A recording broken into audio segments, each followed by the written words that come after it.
Tervetuloa taas tänne Leffahullu-podcastin pariin. No niin, nyt on arvostelussa Mortal Kombat 2, vuosimalli 2026, joka on siis jatkoa vuoden 2021 Mortal Kombat-leffalle. Mä odotin innolla tämän leffan näkemistä teatterissa, mutta se nyt jostain syystä taas kerran jäi. Mun nyt se kuitenkin oli tullut digitaalisesti ostettavaksi ja vuokrattavaksi, joten mä päätin sen vuokrata.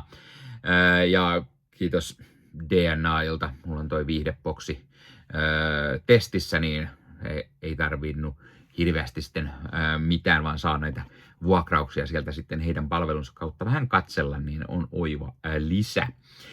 Moni kehuu tätä Mortal Kombat 2 paremmaksi kuin eka osa, mutta miten tää sitten oikeasti toimi meikäläiselle? Miten näyttelijät suoriutu? Entä juoni? Miltä taistelut näytti, niin näihin lähdetään hakemaan vastauksia arvostelusta. Mutta totta kai täytyy ensin mainita, että hei, jos katsot YouTuben puolelta, pistä peukku, jos tykkäät tästä, pistä kanava tilaukseen, muistutukset kellosta päälle, näitä aina, koska tulee uutta sisältöä. Kanavan tilaaminen on sinulle ilmaista, mutta auttaa meikäläistä tätä kanavaa todella paljon, eli oikein iso kiitos kaikille, jotka olette kanavan tilanneet. Jos haluat lisää auttaa Leffahullu-kanavaa, niin Leffahullu YouTube-kanavan jäseneksi voi liittyä. Jäsenet muun muassa näkee videoita ennakkoon, saavat nimensä johonkin päin videoita ja jakson kuvauksiin, ja voit sitten näyttää, että olet kanavan tukija, kanavan jäsen. Ja oikein iso kiitos myös kaikille kanavan tukijoille, kanavan jäsenille. No niin, Mortal Kombat 2. Leffassa ensinnäkin me nähdään Kitana. Kitana jäi viime osasta pois. Me nähdään häntä. Hän on ensin alkukohtauksessa pikkutyttö, kun Shao Kahn hyökkää sitten hänen kotinsa Edeniaan. Ja Kitanan isä on sitten valittu taistelija. Ja no huonostihan siinä sitten käy. Sitten me hypätään 20 vuotta eteenpäin. Jade on mukana menossa. Hän kouluttaa vähän Kitanaa taistelemaan ja sitten leffassa tuleekin aimaannos lisää näitä tuttuja Mortal Kombat-hahmoja, jotka jäi viime kerralla uupumaan. Muun muassa Johnny Cage, joka on Earthrealmin viimeinen taistelija. Ainut vaan, että hän on vanha tämmönen has-been Hollywoodin B-luokan toimintaleffojen näyttelijä. Taisteluura on kaukana takana. Mutta se on semmoinen, että Johnny Cageen moni halusi tähän mukaan ja nyt me hänet saatiin mukaan. Mutta jos Johnny Cage on B-luokan toimintaleffastara, niin hitto niin on tääkin leffa yksi Hollywoodin B-luokan toimintaleffa. Siis ihan ok hyvästä ekasta leffasta saatiin aikaiseksi näin saakelin huono jatko-osa. Siis tää näyttää ja tuntuu kaikin puolin todella paljon huonommalta kuin se eka. Siis taistelut on ihan koomisen huonoi, erikoistehosteet on melko kaameita katsottava monin paikoin. Esimerkiksi Baraka-hahmo, joka tulee mukaan kuvioihin, niin hänen hampaansa on niin kumisen näköiset kuin olla ja voi. Siis ihan oikeasti tämä on niinku tosi huonoa. Vaikka tähän on syydetty kuinka monta miljoonaa, niin tämä näyttää siltä tosi kököltä. Tässä on tosi kökköä dialogia. Kaikki asiat täytyy sanoa ääneen. Ei riitä, että niitä niin kuin näytetään, vaan niin kuin on pakko vielä mainita niitä ääneen. Juoni on tosi tyhmä. No, puhutaan juonesta pikkusen. Viime leffa ei näyttänyt sitä Mortal Kombat-turnausta ollenkaan, mutta nyt me sitten vihdoin päästään siihen. Ja Earthrealmin taistelijat sitten kohtaa Outworldin taistelijat turnauksessa. Sitten sen lisäksi Shao Kahn ja tämän jengi petkuttaa tuomalla Kung Laon takaisin elävien kirjoihin ja heidän puolelle. Ja Liu Kang sitten joutuu taistelemaan tätä vastaan. Mutta sitä ennen taas Shao Kahn, niin sitä aiotaan tehdä kuolematon ja sitten tässä on muutamia muitakin taisteluja mukana ja sivujuonen sivujuonta, koska itse turnauksen taistelut ei riitä, jotta me saadaan sitten lisää sitä turpasaunoja tähän. Siinä oikeastaan juoni, en mä halua hirveästi spoilata, jos jotain nyt kiinnostaa. Sanotaan vaan, että edellisessä osassa kuolleet hahmoin tuodaan tässä vähän enemmänkin takaisin ja tässä jotkut hahmot kuolee, mutta koska me nähtiin just hetki sitten, kun niitä tuotiin takaisin, niin onko sillä mitään väliä, jos joku tästä kuolee, koska kai nekin voi nyt tulla sitten takaisin. Ja koodilla Leffahullu 15 saat nyt 15% alennusta Bad Record Storesta. Eli Bad Record Store on tämmöinen verkkokauppa, josta voi käydä ostamassa itselleen fyysistä mediaa. Eli tykkäät sitten elokuvista ja sarjoista tai vaikka CD-levystä, vinyyleistä tai C-kaseteista, niin Bad Record Store on sinulle juuri oiva paikka, josta voit ostaa nämä fyysisenä hyllyyn itsellesi. Sivustolta löytyy esimerkiksi kaikille leffadikkareille mielenkiintoisia julkaisuja. Sieltä löytyy leffoja esimerkiksi, mitä ei enää välttämättä muualta löydä, koska ne painokset on aikaa sitten myyty loppuun. Sieltä löytyy mukavasti pohjoismaalaisia julkaisuja tai Suomi-julkaisuja, eli sellaisia, mitkä moni varmasti haluaa hyllyynsä ja tykkää keräillä.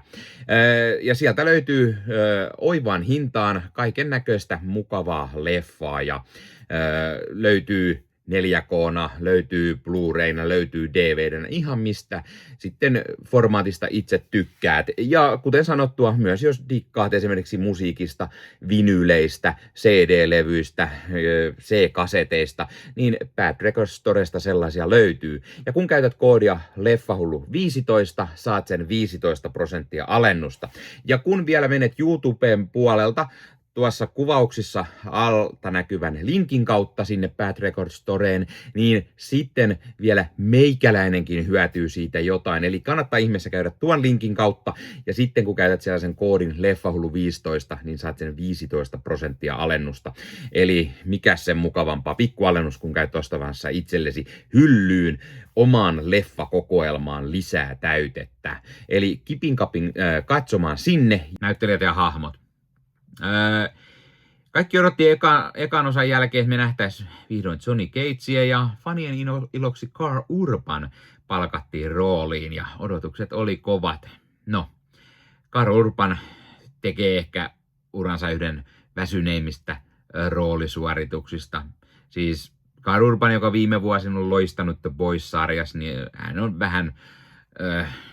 vähän luokattoman huono tässä. Hahmo ei saada kunnon svengiä. Tämän leffan Johnny Cage on vähän semmoinen munaton nysvere, joka yrittää heittää vitsejä ja olla kova-jannu, mutta ei oikein toimi. Näyttää vähän siltä, että Karl Urban on vähän liian vanha tällaiseen. Niin hän yrittää Johnny Cageistakin tässä tehdä, mutta ei vaan oikein uppo. Joo, on semmoinen B-luokan toimintastara ja se voi olla osittain kirjoitettu niin, mutta ei Urban sitä ainakaan kauhean hyvin näyttele. Adeline Rudolph näyttelee Kitanaa. Hän suoriutui sentään ihan okosti tästä roolista ja Rudolphilla on ihan hyvä karisma. Martin Ford näyttelee Shao Kahnia ja hitto miten tylsä ja huono hahmo oikeasti kyseessä on. Siis Shao Kahn, jonka kuuluisi olla se kaikkein isoin pahin, kaikki pelkää, se on ultimaattinen taistelija, pieksee kaikki tosta vaan, niin nyt vaan Shao Kahn on semmoinen vikisevä muka iso pahis, joka käytännössä häviää vielä kaikki matsinsa, jos ei fuskais. Joten tosi huono hahmo tässä. Tati Gabriel näyttelee Jadeä. Hän on ihan ok, semmonen kliseinen prinsessan henkivartija-hahmo ehkä. Mainitaan myös uusista hahmoista se, että Damon Herriman näyttelee Guan Chiitä, tuli myös mukaan. C.J. Bloomfield on Baraka, yllättävän koominen lisä tähän, kuitenkin pitää olla koominen hahmo. Anatu Ngue näyttelee Sindeliä, taas yksi tuttu Mortal Kombat-hahmo tuli mukaan. Yksi OK-kohtaus ehkä, mutta se on siinä. Sitten meillä on vanhoja tuttuja hahmoja. Jessica McNameen Sonya Blade. Jää vähän meh. Mechard Brooksin Jax. Joo, ei. Ludi Lean, Liu Kang. Ihan ok tässä. Josh Larson, Kano. No joo, ihan ok. Vitsei heittelevä V-päähahmo jälleen, mutta kun Johnny Cage on jo sellainen, niin kuin niitä pitää olla 2. Tabanobu Asano, Lord Raiden, joo ei todellakaan siis. Tuli vielä enemmän ikävä Christopher Lambert ja hänen loistavaa Raiden roolisuoritustaan, siis ei toimi tässä yhtään ja muutenkin hahmo on huonosti käytetty tässä. Mutta jos joku hahmo on käytetty huonosti, niin Jin Han Sang-sung, joka siis aivan turha tässä leffassa. Joe Talis tulee taas Bihanina, a.k.a. Sub-Zeron mukaan tällä kertaa, ja Hiroyuki Sanadan Scorpion tulee myöskin mukaan. Nämä kaksi hahmoa oli niin väkisin tuotu tähän mukaan kuin olla ja voi, ja se oikein ärsytti. Hahmojen välillä käydään mukaan iso taistelu, mutta se on sellaista CGI-mössöä, että heijaa. Niin joo, ja mä unohdin mainita ehkä sen, että täysin turhaa hahmo Lewis Tanin esittämä Cole Young on tässä. Hahmo, joka tuotiin mukaan ekaan osaan, hahmo, jota ei ole Mortal Kombat-mytologiassa, Mortal Kombat-peleissä, mutta jostain syystä eka osa joidenkin mielestä tarvitsi uuden hahmon, tämmöisen sisäänheittohahmon, ja se toimi ekassa jo huonosti, tässä toimii vielä huonommin, ja sä vaan haluat, että toivottavasti tämä hahmo edes nyt sit kuolee, koska perhana se oli huono. Max Huangin Kung Lao on mukana. No joo, Kung Lao ja Liu Kangin taistelu on ihan viihdyttävää, katsottavaa. Siinäkin on vähän tyhmää CGI-tä, mutta silti. Tämän elokuvan on ohjannut ykkösleffan tapaan Simon McQuaid, joka siis ei ole ohjannut näiden Mortal Kombat-leffojen lisäksi mitään, mikä on ehkä ihan hyvä. On sitä pienemmästäkin joutunut Hollywoodin elokuvavankilaan, joten ehkä hän sinne kuuluisikin. Kirjoittaja Jeremy Slater, se on kirjoittanut muun muassa sen todella paskan Fun for Stick-leffan, niin ei siinä varmaan paljon muuta tarvitse sanoa. Tämä on aika huono niin kuin sekin. Siis ihan oikeasti, tämähän on niin huono leffa, että niinku, ne, jotka sanoo, että tämä on aina mä annan hyvät arvosanat leffoille, jotka on huonoja, niin ei pidä paikkaansa. Jos on huono leffa niin kuin tämä, niin varmaan tulee huono arvosana. Mutta ennen kuin mennään siihen arvosanaan, niin mainitaan myös, että kenen idea oli oikeasti laittaa se hiton kovan Mortal Kombat-biisi vasta lopputeksteihin. Siis ei ole käytetty sitäkään hyvin, ei. Mitä vielä? Lavastet on mitään sanomattoman huonot. Paljon näyttää siltä, että on tehty green screeni edessä, ne on niin taustat on kuolleen näköisiä digimössöjä. Valaistus on ihan persellään, tää leffa on ihan liian tumma koko ajan. Huono CGI-tä, niin kuin mä sanoin, naurettavan kumista maskeerauksia, vähän aseetkin sellaisia. No hei, puvustus sentään on ihan hyvä ja hahmojen vaatteet näyttää tutuilta peleistä, joten ihan HK se puoli. Moni kehuu, että tää on eka osa parempi, mutta hitto mä en ymmärrä miten. Siis tää on kaikin puolin huonompi leffa ja siis se eka oli keskinkertainen leffa ja tää on vielä huonompi kuin se. Siis mä annan arvosanaksi täällä ihan makse 1 tähti ja sekin on ehkä ihan liikaa. Siis tää on oikeasti niin huono ja hitto mulla tekee vielä enemmän mieli nyt katsoa se Ysäri-leffa tai jopa se jatko-osa uudestaan. Ehkä mun pitää ostaa se Arrow-julkaisu, jos niin saisi edes tätä pahaa makua pois susta. Toivottavasti ne ei tee enempää leffoi, koska ei nää kauhean hyvin ole myöskään menestynyt. Huono leffa kaikin puolin. Lait kommenttiin, onko sä nähnyt tän? Mitä mieltä sä oot tästä? Kuka on sun suosikki Mortal Kombat-hahmo? Onko Mortal Kombat-pelit tuttuja? Mikä on sun suosikki? Millä hahmolla sä tykkäät pelata aina eniten tai niin poispäin? Mikä on sun suosikki Mortal Kombat-filmatisointi? Lait kommenttiin ja ota Leffahullu some-kanavat haltuun ja ei muuta kuin ensi kertaan. Moro. Tämä oli kaamea leffa. Hitto vielä.